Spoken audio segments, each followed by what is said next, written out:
Et je veux te déclarer, toi qui m'entends, au son de ma voix ce soir, je veux te dire qu'il y a plus de 2000 ans, une personne a donné sa vie à la croix afin que tu aies la vie, afin que tu sois sauvé. Amen. Tu peux dire que je suis vivant. Mais je veux te choquer ce soir en te disant que si tu n'as pas Jésus, quoi que tu sembles être vivant, tu es mort. Parce que la véritable vie se trouve en Jésus. La véritable vie se trouve en Jésus. Tu penses que tu contrôles ta vie.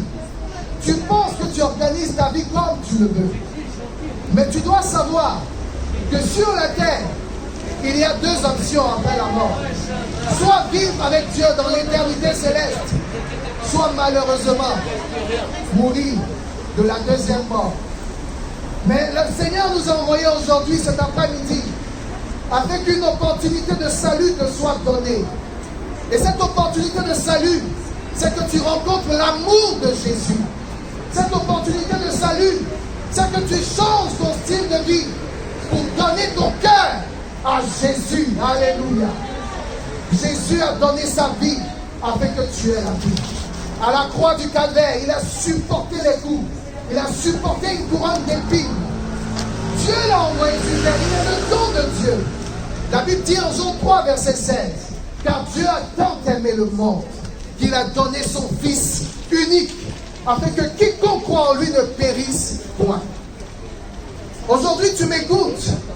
La Bible dit ceci, jeune homme, tu vis selon les passions de ta vie, de ce monde. Mais sache qu'un jour, Dieu t'appellera en jugement. Un jour, tu rendras compte de tes journées. Un jour, tu rendras compte de tes samedis. Un jour, tu rendras compte de tes dimanches. Un jour, tu rendras compte de tes lundis. À ta mort, le Seigneur te demandera qu'as-tu fait durant les jours de ta vie. Et aujourd'hui, nous te demandons, au son de cette voix, je te dis, que fais-tu durant les jours de ta vie? Que fais-tu? Quelles sont tes priorités? Jésus t'aime et Jésus veut te sauver. Il veut te sauver de toutes ces choses que tu penses contrôler, mais qui en réalité te contrôlent. Tu penses même que tu contrôles ta faculté à prendre des cigarettes par jour, mais en réalité tu ne comprends pas. Tu es esclave de ce paquet de cigarettes que tu achètes chaque jour. Tu penses que l'alcool que tu prends, c'est parce que tu contrôles ta consommation. Non, tu ne contrôles pas. Tu es quelque part esclave de quelque chose. Tu es esclave de vice. Nous paraissons tous beaux dans la rue. Nous paraissons tous bien dans la rue. Mais tous ceux qui n'ont pas Jésus, parce que c'est uniquement en Jésus qu'on expérimente la véritable liberté. Tu penses être libre. Tu penses être bien. Tu penses, mais en réalité quelque chose te contrôle.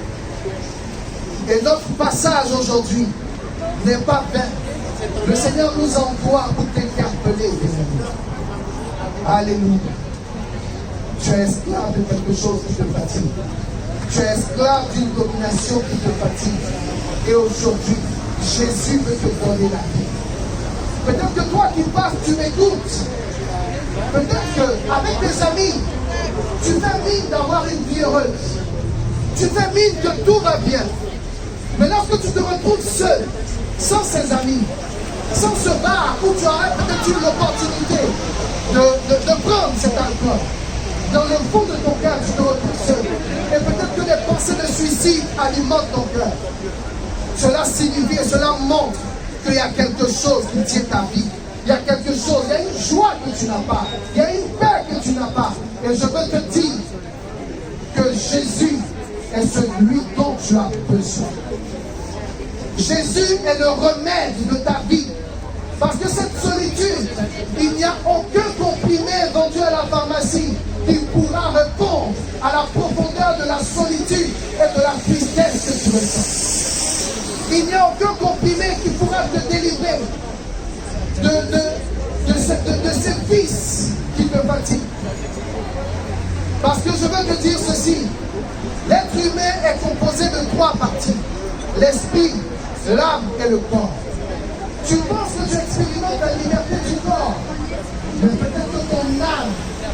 est enchaînée. Peut-être que ton âme est enchaînée par un vice. Peut-être que ton âme est enchaînée par une solitude, par une tristesse, par une dépression qui veut même t'emmener à mettre fin à tes jours. Mais aujourd'hui est pour toi un jour de délivrance. Je proclame qu'aujourd'hui est pour toi qui entends cette parole un jour de délivrance, un jour de libération, un jour de salut.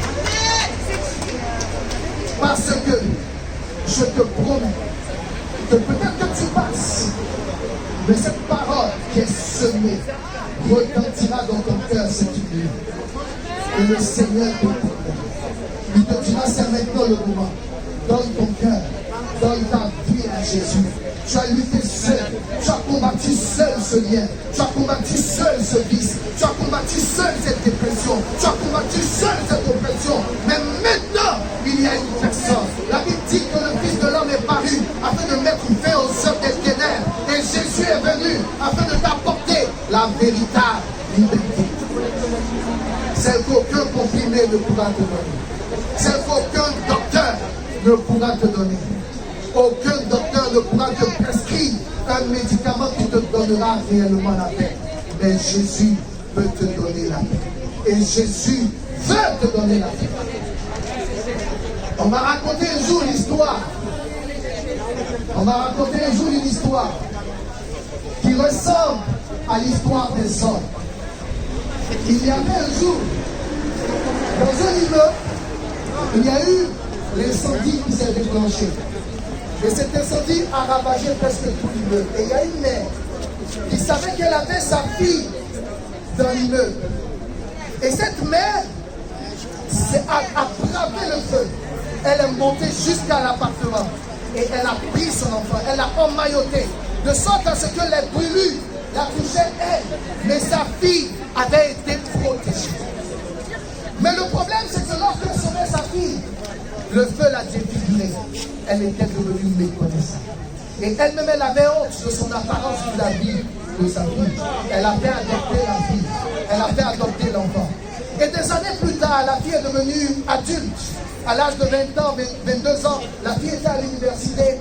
Et cette femme, elle voyait une femme avec un visage brûlé qui la suivait. Une femme avec un visage brûlé qui à chaque fois venait. Elle voyait à tous les coins de rue cette femme avec un visage brûlé. Elle avait peur de cette dame. Et un jour, elle s'est approchée de la dame. La jeune fille s'est approchée de la dame. Et elle lui dit, mais pourquoi vous n'arrêtez pas de me suivre? Vous me suivez, j'ai l'impression que vous me suivez. Et cette femme lui a dit, je suis ta mère. Elle lui a dit, c'est pas possible, parce que j'ai une mère. Elle dit, cette mère que tu as est une mère adoptive, parce qu'en réalité, c'est moi ta mère. Si tu vois qu'aujourd'hui je suis brûlé, c'est voulant te sauver.